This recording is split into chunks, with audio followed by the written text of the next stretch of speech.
Life Audio. Hi, my name is Jeff King. I'm the president of persecution.org and one of the world's leading experts on religious freedom. I focus on spiritual growth, religious freedom, and persecution around the globe. You're listening to Faith Under Fire.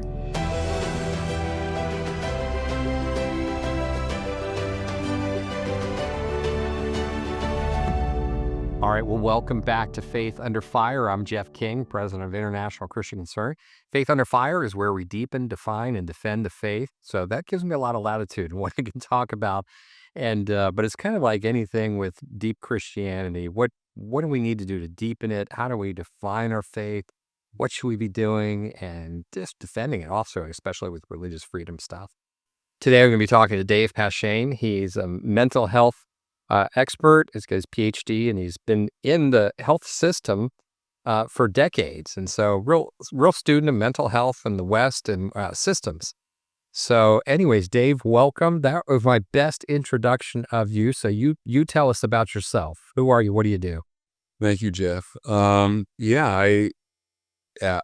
work on health systems. I mean, currently I work with Indian Health Service. I used to work with Department of Veterans Affairs. Have worked with a few others at local levels, but my whole goal is to understand psychological health in terms of the system, but also how it moves outside of health systems, other sectors. So that includes the church. Where does the church play a role? Yeah. And how do we make sense of it? Because locally, it's difficult to address something like psychological health because it's inside a person, right? It's a private space. But we see these outward events, behavioral events and crises, and it's not only overwhelming individuals and families, but it overwhelms the church and it overwhelms the nation. So we're reaching a tipping point, I think, nationally, where we just seeing a lot of bad trends, and it needs to be a high priority, and we need to look beyond the professional domain and look at community at large. Yeah. And just to clue people in, as we were talking prior to the show, this conversation is somewhat of a reflection of a lot of conversations we've had. We know each other, and we've talked a lot about these subjects. And, when I talk to you, I'm like, oh my gosh, this is so fascinating. So that's the background to the show for those who are curious. But let's get into it. So first of all, Dave, I think the question answers itself, or it's pretty obvious, but just, is there a mental health crisis? Talk about what's going on in the West or in our country with mental health. What do the stats tell us? Well, I mostly know the United States. I see colleagues in other parts of the world say the same thing. But I'm just thinking through some of the indicators that are important. We don't have a repository of everybody's mental state. Yeah, we don't know that, but we do have indicators that we can look at. And our most recent national surveys suggest that about a quarter of the adults had a major psychological event, illness, however you want to describe it, this past year. And over time, we have to assume that hits a lot of those folks, right? About 34%, so about a third of the kids are having major psychological events each year. Gosh. Yeah, and that's just our scan, right, that we do each year. But there's other indicators. So we also look at deaths and what were the causes of deaths and what do they point to. So when we think about alcohol-induced deaths, we're about nearly 6% increase over the last several years, but since the pandemic. Since 2002, we're almost 300% in illegal drugs in terms of the percent growth. So those are crazy numbers, right? To have that kind of increase. When I'm looking at kids and suicides and other kind of diagnoses, it's depression and anxiety. Let's start with that. It's increased 17% and 15 to 52% respectively, right? 17% increase in depression in kids, 52% increase in anxiety. And that would be a shocking change. And it would make the news if it just wasn't ignored. If I told you there's a 5% increase in polio, that would be scary. If I tell you there's a 52% increase in anxiety in kids, it's a phenomenal change in the landscape. Suicides in the last 10 years have come up 40%. Oh my gosh. In how long a period? I'm just looking at my own notes roughly. Yeah, from 2000 to present.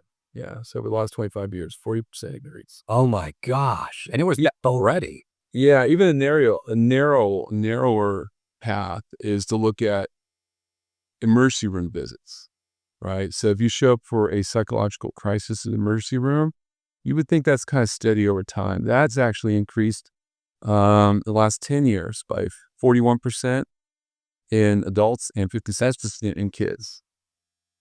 Wow. That's startling stuff. I think we all have a sense for that, as believers or probably just anybody um, looking out there, there's a problem. And especially with the kids and with adults too. Let's talk about, mm, sorry, I'm going to back up a little bit before I ask that.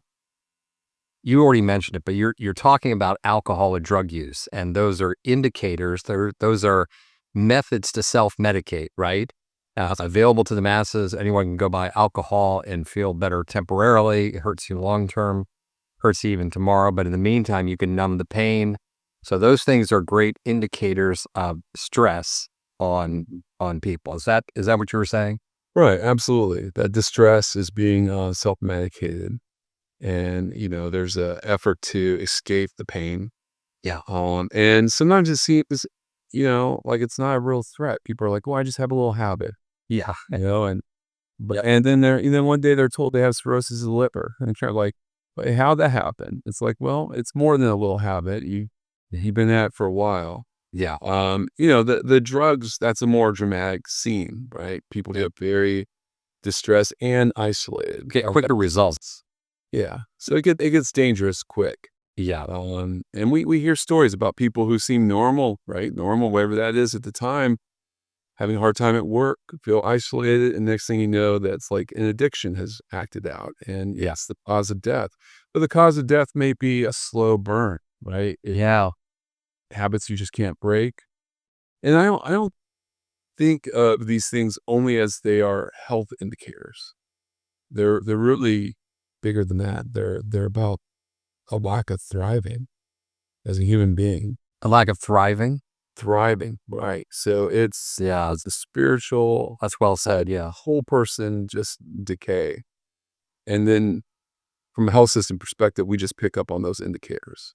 Yeah. And I already know the answer, but help us understand, what was the effect of COVID on mental health? And not COVID, what was the effect of the lockdown? Not a political statement, just mental health question. How did that affect kids and adults? Yeah, that's a good question because we did see a lot of indicators and we reported on those. We saw rises in suicides, but across the board, we saw the great deal of social isolation. And we heard about people trying to build like little bubbles where they could be connected to each other. Yeah. And that would have been something I would have loved to see churches reinforce. I know.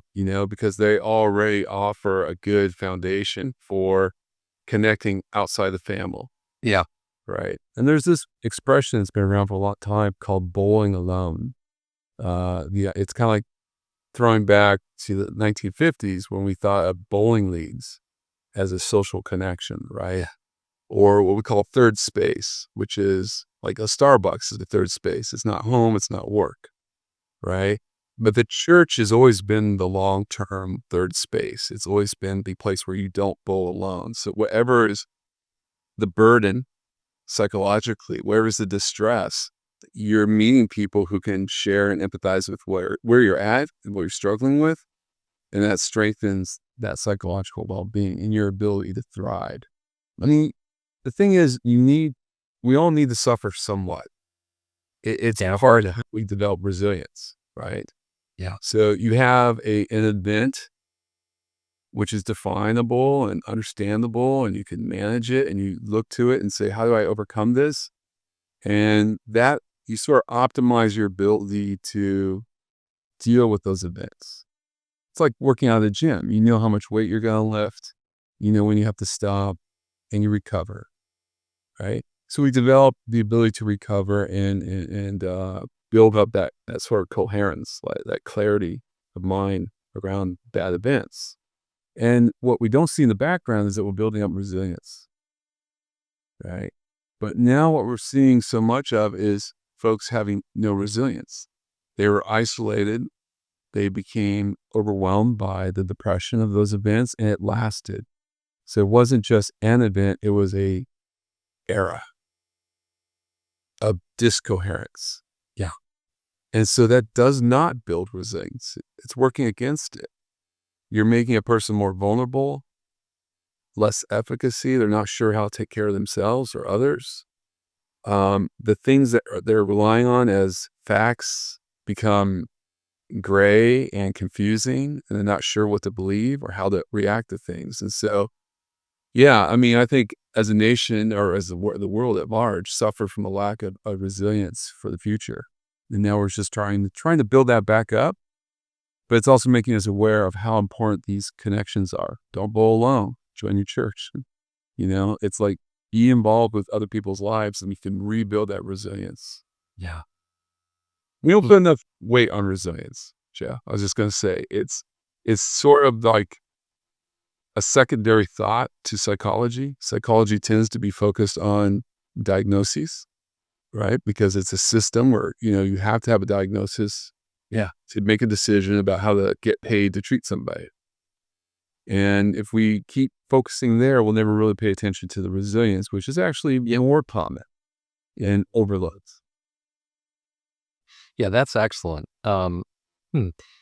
And resilience, that we're going to do another show. So I might hold on to that, but that's an excellent term. And I'm pretty sure I've asked you this before. But let me ask it for people watching, listening. A stat I've heard is that the average level of anxiety and depression among youth today is that of a mental patient in the 50s. Is that a real stat? I've never seen that statistic, or at least had it interpreted that way.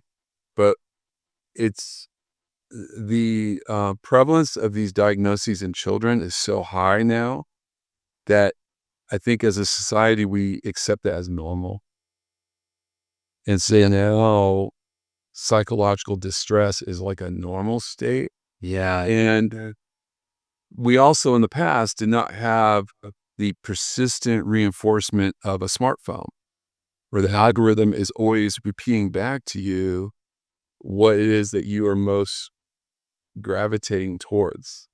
So if you have an affinity for questioning your psychological well-being, there's going to be an algorithm that's going to push more and more information towards that, not always to your benefit, and definitely not towards your resilience. It's more about I'm a patient, or I'm a victim, or I'm weaker, or I have a medical need now, where it's like your life is more than a diagnosis. It's much more. And it's more complicated than a diagnosis.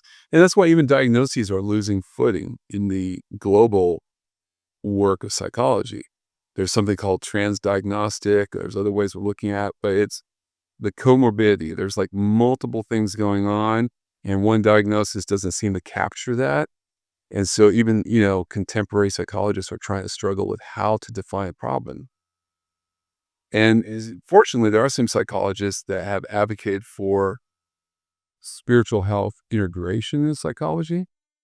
So that even formally in the American Psychological Association, there is a whole focus group that defines that, trains providers how to be sensitive to, we used to call it cultural sensitivity, but it's spiritual sensitivity in patients, right? Because we want to address the whole person. Dave, you already brought in the subject of cell phones. I think we're all aware that, they're it's not the cell phone, it's not the device, it's not the technology. It's what we're doing with it and how destructive it is. Can we talk about that especially with social media, but it's beyond that with the dopamine addiction? I'm just kind of fishing around. Tell us what is wrong? How is this detrimental to our health? Yeah, Jeff, you're right on the mark. It's a debated issue. I mean, there's a whole bunch of researchers that are spending time trying to debate this issue because ultimately there's going to be lawsuits around it, right? People are going to make claims that Yeah. Certain companies with certain algorithms have injured them. Yeah. And I don't think we need to go there, but we do need to try to think through, what does it mean to have this salience around unrealistic environments, unrealistic worlds, right? And I try to organize the way of thinking about that, saying that there's like virtualization, where you're escaping your feelings and your isolation. And then you have this like bureaucratization, where you're being controlled, or you want somebody else to take control, right? And neither of those are really about the agency that God has given us and the ability to reconnect with God and others, right? The phone avoids those two. I mean, I'm not saying like you and I could text each other and we could pray for each other and all that. So there's like some instrumental value, Yeah. right? But once you lock into any media that is trying to build your addiction to it through some kind of algorithm, any topic you want, it'll just keep you connected. It is actively taking over the big domains of your mind. Yes, the urgency of what I do, the legitimacy of what I think, and the power over my life. Those are all features of what makes us an active, engaging human being, right? So when we pray, we have a urgency. We see the legitimacy of God's authority, and we understand his power to affect the world and the power he's given us individually with agency, right? An addiction to a cell phone gives all that up to something else, some other source. And maybe they just want to sell you something. Sometimes it's worse. It's more devilish than that. It's to actually walk to you. It's so insidious too, because people don't think of it as addiction. So I just want to kind of get you to break that down, the similarity, so people understand, what is dopamine addiction? How is this tied to cell phones? Um, because I've experienced, before coming to Christ, I was addicted to alcohol. And I've often said to people, it's like, it's so hard to understand why, or explain why addiction is so corrosive to your soul. And I'm not sure I can articulate it. I know some of it. But first of all, what is the connection? What's dopamine addiction, and how is this similar to addiction to alcohol or drugs or whatever else? Yeah. So some people question whether or not we're supposed to be happy, right? And that's really not the question. Should we be happy? The question is, what makes us happy, right? Yeah. And part of what makes us happy is something is meaningful, right? Something is entertaining, something is satisfying, right? Or something is exciting. Yeah. So we attribute all those kind of feelings to happiness. Yeah. Well, if I was hired to write an algorithm to influence you, Jeff, I would try to focus on all those. Like, how do I get you to feel those things Yeah. in your experience? Make you feel entertained, make you feel like you're doing something meaningful. But and quick note, all of them work as triggers. If you're writing the algorithm, in the end, you want the eyeballs. So anything that works in there, and go ahead. So I'm just trying. Yeah, they all work. I was interviewed by a company that is in this business, right, as a social scientist, to ask if I could help them write algorithms. And I said, well, tell me what it is you're going to try to influence. And I was just like, it was a headhunter, so I was interested to hear what they would say. And they just laid it all out. They were like, yeah, we're going to try to find these emotional touch points, try and get people doing it like them. So yeah, it's definitely made to create that. Like, I find myself addicted to watching people build houses in the woods, like out of all materials. It's like, I hear you. how do I justify that? Because in my mind, I'm sitting there thinking, well, I may need to do this someday. This might be important. I may have to survive in a house, there's no reason to watch it. There really is no reason. But in the big picture, what's most important here is that it changes our values, right? And there's a negative side of changing your values, and there's a positive side of changing your values. And when we start paying attention to the reality that God has created, our values are geared towards, what's that mean to be in a relationship with God and in a relationship to other people when I know that God loves them and loves me, right? That's a different set of values. Yeah. But if the value is about how do I escape pain, or how do I have power over others, or how do I get an immediate sense of satisfaction with dopamine effect, um, that also creates a certain kind of values, right? Where I mentioned those two words, the virtualization of your life is your value.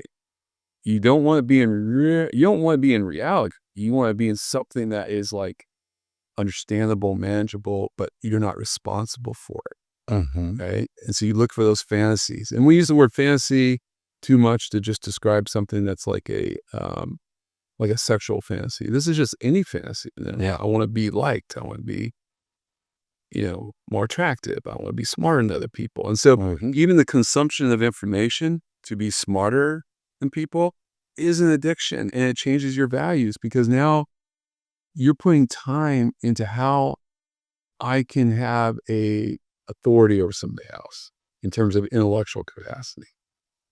And it all feeds pride, and it all distances us from other people and God. Yeah. So I keep looking up because I have all these wonderful little notes in my board about things that relate to my user. And sometimes it just like reminds me of things I'm thinking about. But Sure, sure. Yeah. Feel free to stare and look at notes. There's on generates great conversation. Um, and so also with, you think of the term doom, is it doom scrolling? Doom, when you're just on and you're just watching video after video, the kittens, anything, you're just wasting time on the internet. And it was so interesting what you said before, the contrast between exciting or interesting and meaning. And so we can get triggered and it can be endlessly interesting, but it doesn't add value to your life. It doesn't it doesn't hit the deeper meanings or deeper cravings we've talked about, that connection with God, connection with people that satisfy us.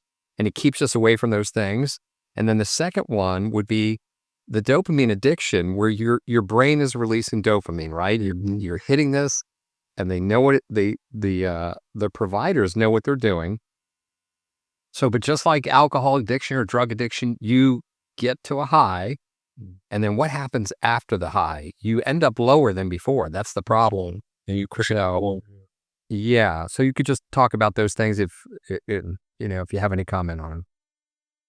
I don't know if I have any comment on it, but there's certain tracks that have been really painful. For example, um, kids that have autism who are uncomfortable in their own skin, like they recognize they're different and they're trying to like seek a way to feel comfortable, No. right? And they find things on the internet that sort of resonate with them because it's like, oh, it's not autism, it's something else that's wrong with you. It's like Yep. you're not part of a certain group, or you're not the right sex, or you're not the right Yeah. nationality, or whatever it is, white sass. It's like it creates these like escape and Yeah. get affirmation from a source. Yeah. And we are human beings are naturally sort of addicted to affirmation. We want to be told that we're loved and known and understood. We have an endless supply of that from God. Yeah. But if we want to ignore God, we'll find other ways to get. And the media creators know that. And they want you to have that addiction. Um, and that dopamine effect, it's it when you have that low after you've had the high, you're actually weaker and sort of it's like you damaged your soul somehow. You know what I mean? It's like you Yeah. feel empty and you become preoccupied thinking about getting it again. Yeah. Right. So how can I escape this meeting and get on my phone and watch, some videos or whatever and then relate to your topic? But it's, yeah. And from even a secular perspective, you're sucking away time. Yeah. That you may owe your employer that time, or you may owe your family that time, or you may owe your help, taking care of yourself time. And throwing time away, that's easy to do in you know, this kind of country, right? Or, in the Western world, we can throw lots of time away and you just relatively easier life. We're not being persecuted. We're not being, put on dangerous situations like we would in other parts of the world. So we don't mind burning up time. And that's unfortunate because there's so many opportunities to share the burdens of others, to serve others, to engage others, to even celebrate other people that we pass by because we're wrapped up into some kind of escape.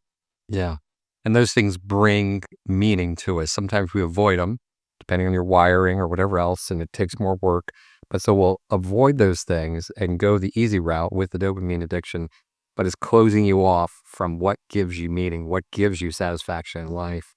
So we're going Well, to it's also on your terms, Jeff. That's the thing. talk about, You feel like you're controlling it because it's on your phone. So you feel like it's in your terms, on your terms rather than somebody else's because it yeah, sounds comfortable, right? For me to, roll up to you, Jeff, say, hey, Jeff, here's this, let me use up some of your time and tell you what I'm thinking, right? You may be, yeah, I have something else I need to do. But when it's on your phone, it's like you're not imposing. You can communicate to anybody, everybody, as much as you want. And they'll just get stacked up in the order of what, their signals or notifications. But that's sort of a prideful thing, right? You want it on your terms. Um, and it takes a little bit of work to put that down and recognize that you're better off imposing on somebody, letting them know that you're willing to walk through life with them yeah, and receive back from them, what it is you really need, which is to be sharing life, not be isolated. yeah.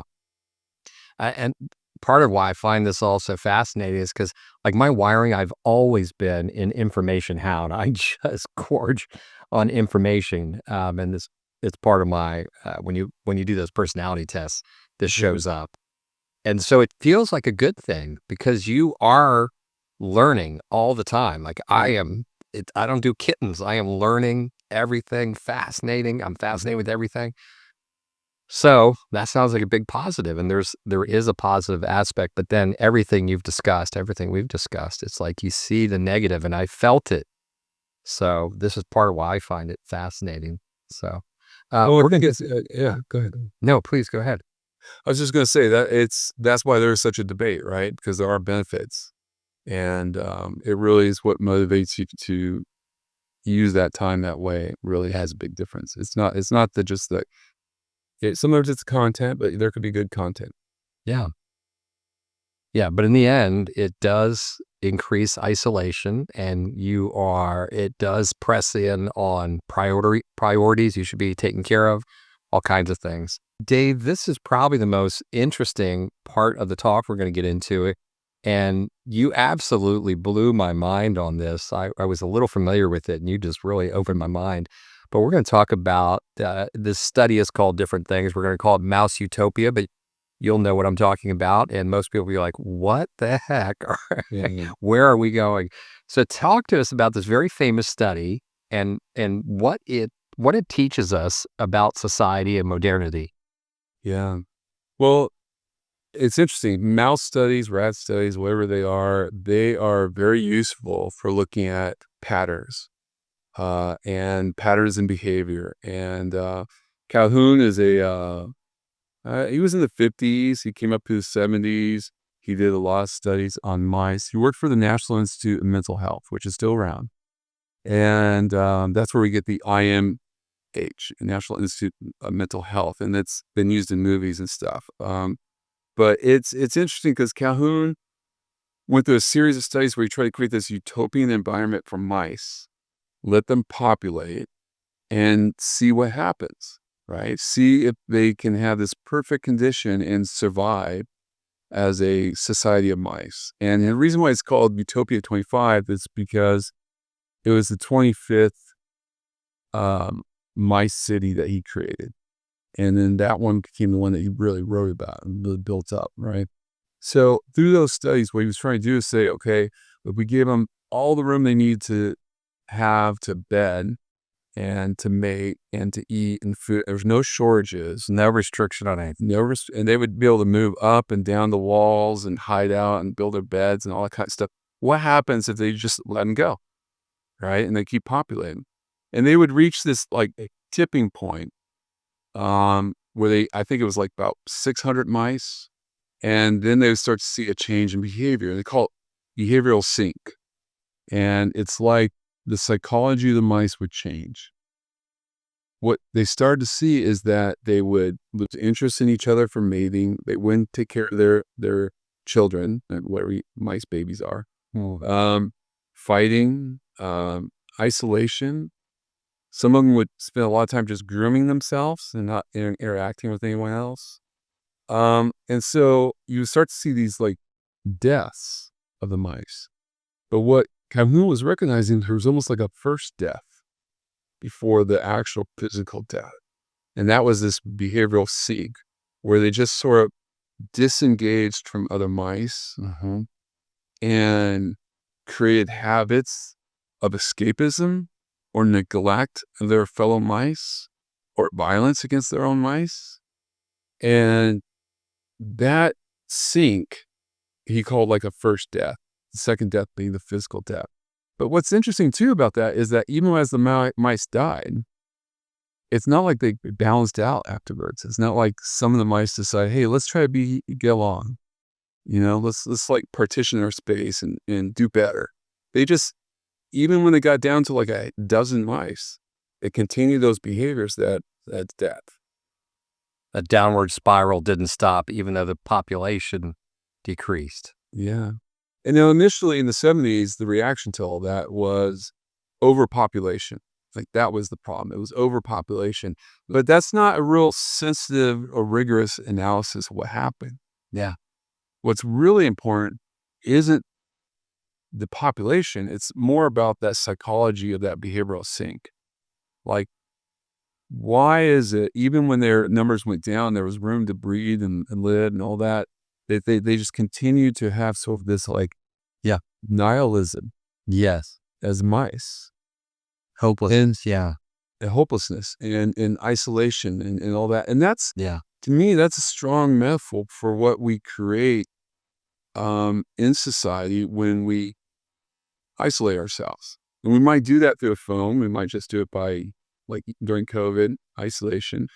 But it could just be the habits we form, where we decide that we're going to ignore the opportunities to connect with other people in the meal, right? Or like the folks that are pulling away from churches, right? And they're just like, well, I don't really, I have a problem. It's like, rather than say I have a problem with religion and show up and engage people, it's like, I'm going to isolate myself. Yeah. Right. And now you're like, okay, but the whole reason we have church, I can pray by myself, right? The reason I have church is so I can like engage with other people that are awesome in a relationship with God or pursuing a relationship with God or exploring that, right? That's why. It's not just because I needed to be a Christian. I need it because it's life. That's what real society is. And that's why the mice studies are actually revealing, because it just shows that once people make that decision in their mind, or what mice made the decision, if you could say that, that they're in despair, they're nihilistic, they're just going to be self-absorbed. They never reconnect to the community. They never become a society again. There's another study I liked by Dr. Alexander called Rat City, which is a little bit more aggressive. Yeah. Because what they do is they put two sources of water in the community. One is laced with heroin or cocaine, and the other is pure water. And what that study revealed is if they're isolated, the rats will tend to go towards the drug-laced water. Yeah. If they're in a social environment and they're connected, they will drink the pure water, right? And it's kind of adding to that nihilistic perspective. It's like you're willing to self-harm yourself when you feel the distress with the isolation. You start to feel isolated and you stay there. Yeah. Right. So even when they try to like facilitate, correction, it's still a pattern. It's like they had to have that social connection or they ended up doing drugs. But we see that in our own lives. See that in people. We already had addictions to fill the space. Yes. Because we know that we are alone. Yeah. And a biblical term might be, we're saying the word addiction, but a biblical term, I'm just analyzing this in my mind as I say it, is another way to say is idolatry. They're idols. And an idol is anything, the Bible says an idol is anything we're living for or we're trying to get life from. That's right. So we are designed to run on connection with God, connection with each other too, but really connection with God. And when we're cut off from that, we are hopelessly religious. We're always going to fill it and worship something, try to get life from something. That's And, right. and you fill in the blank from popularity to money and power and sex and relationship and blah, blah, blah, blah, blah. The list is endless, but the core ones are pretty popular. But we're always trying to fill in, but none of those things satisfy, but we'll chase them, chase them, chase them. Because temporarily, it's like the dopamine hit. It's like temporarily you're getting life from it, very small L. But those things are all exposed in the big crises of life. I always say, when you go through bankruptcy, divorce, cancer, all those things are going to be exposed and they cannot give you life. I know we were talking beforehand, and so it's interesting because when I'm listening to you, I'm hearing there's just there's a spectrum where too little interaction, too little connection, too little isolation, and then overpopulation are both detrimental to health. Yeah. And and we're seeing it around the world. We were talking before the show. So, I'm a China watcher because of religious persecution. And so a huge dynamic that's going on in China right now is, first of all, they went to maybe the Chinese government is always lying, but we think maybe the population went to 1.4 billion, insanely crowded. And if anybody has been to China and the big cities, it's unbelievable. And so, and then all kinds of bad decisions and everything, but this population is shrinking and despairing. And the young have said that there's a dynamic they're living out and they call it lying flat. So it sounds strange to us in the West, but the kids are saying, the youth and young adults are saying, I'm not chasing anymore. I'm not going to chase money. It's all so stupid and worthless. And there's no real way to get ahead. And it doesn't satisfy. I'm laying down. That's what I'm doing. It's lying flat. That is a movement. And you see the same thing in Korea. Korea is also a very dense population, and like the Chinese work like crazy. I'm trying to think what their, like we have the 24/7, 365. They have a similar thing, but it's how much they work, and it's crazy. So it's like 9 to 9, and you do that 6 days a week. And that's the standard. You work 6 days a week in crazy hours. So Korea's like that too. After the destruction of World War II, they just worked and worked. They were so poor, worked and worked and worked. And the people there are doing the same thing. And so, and the population is imploding in both places. So very interesting. It looks like it's the Mouse 25 experiment lived out in real time. Right. Right. Yeah. I mean, there's so many layers to that. And I'm going to table the one that has to do with politics because I have interest in the political philosophy that shapes a lot of that. But that's a whole nother thing that maybe for another show to discuss. But on the human level, yeah, I don't know how that translation laying flat, what that really means, but there's definitely some indicators there that it's kind of like the utopia story with the mice, where mice would separate themselves, Yep. just focus on their own grooming and just ignoring any interactions, any life. Yep. But is it really just overpopulation, or is it Yeah. the sense of being isolated? So you can be isolated, be around a lot of people. That's right. And that Really low.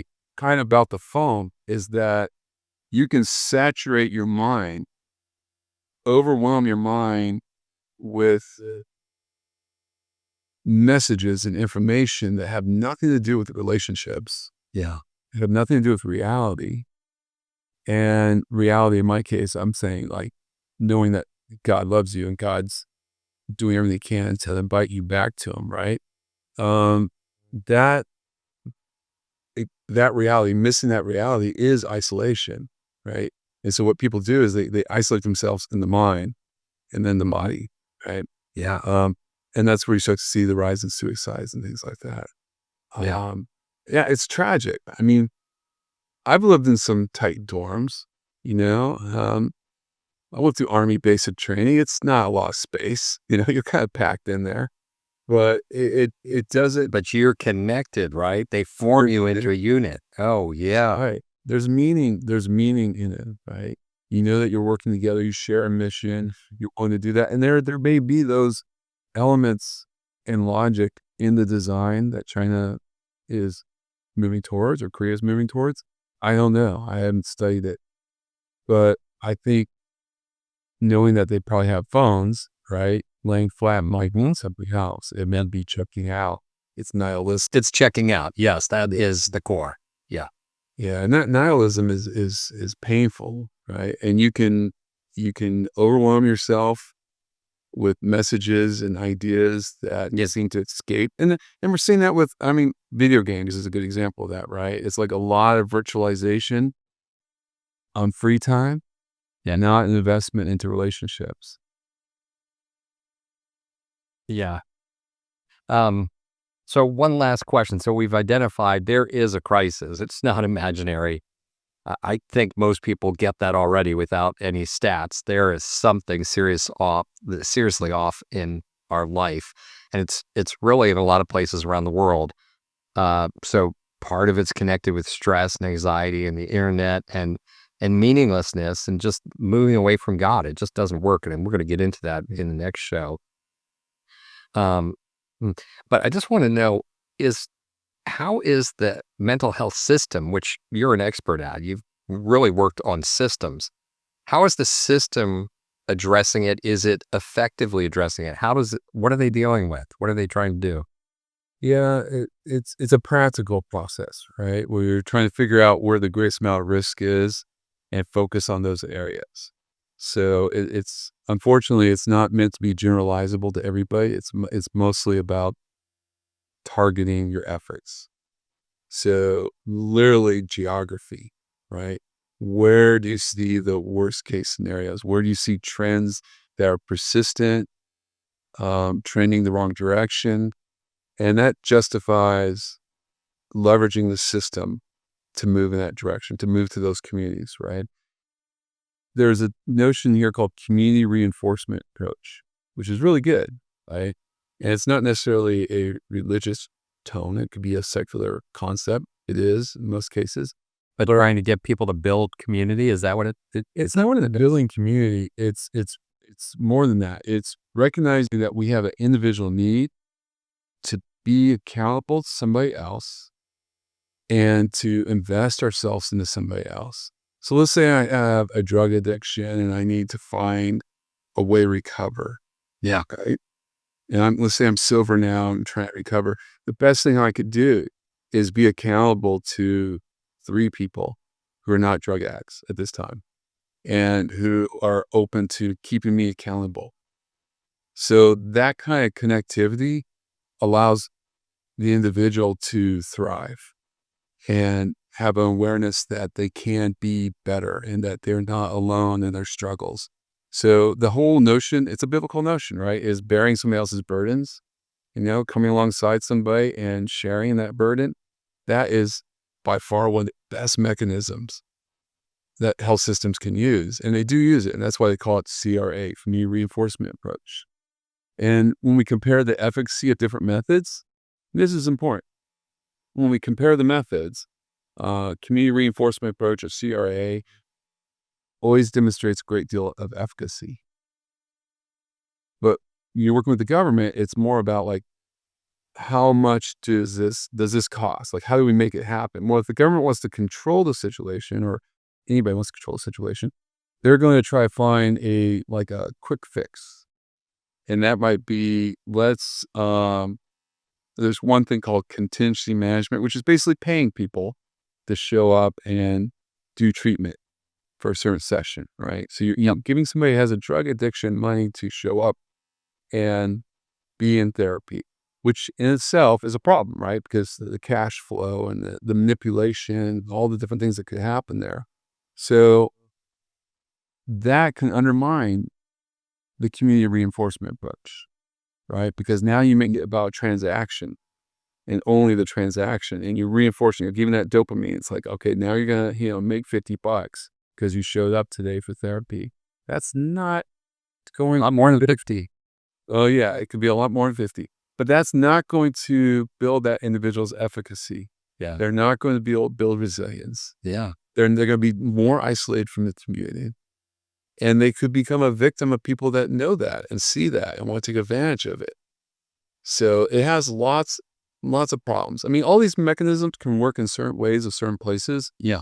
But as a system, we have to be committed to the whole person, protecting the whole person from all these errors that get built into the system. Yeah. And work towards the best outcome, which is resilience. It's not just getting them out the door because of an episode. It's about their long-term resilience. And that can't be facilitated only through medical provider type relationships. It's more complicated than that. Well, what a fascinating subject. People go look up, what is it, Rat Society? What is it? The Rat Study? It goes by different names, but if you Rat look up Paradise 25 or Mice Paradise, you'll find it. Yeah, and Mouse Utopia would be the other. Utopia 25. Yeah, those are all good ones. Yeah, and hopefully then people can spend a lot of the time on the internet being isolated and studying these things and getting smarter. Little irony there, but Yeah. it's just fascinating. It's such a fascinating topic. I so appreciate your time. And we're going to do another show, and just people watch out. It should be the next week after this one. And then this one is going to be about more the connection between mental health and a biblical worldview, or the nihilistic atheist worldview. And what's the connection between these two things? Does Christian life and orientation, does that provide protection for mental health? That's what we're going to get into next. But for now, all right. Well, we're going to sign off for now, and we will get back on this call and do another show. God bless. Thank you. Life Audio.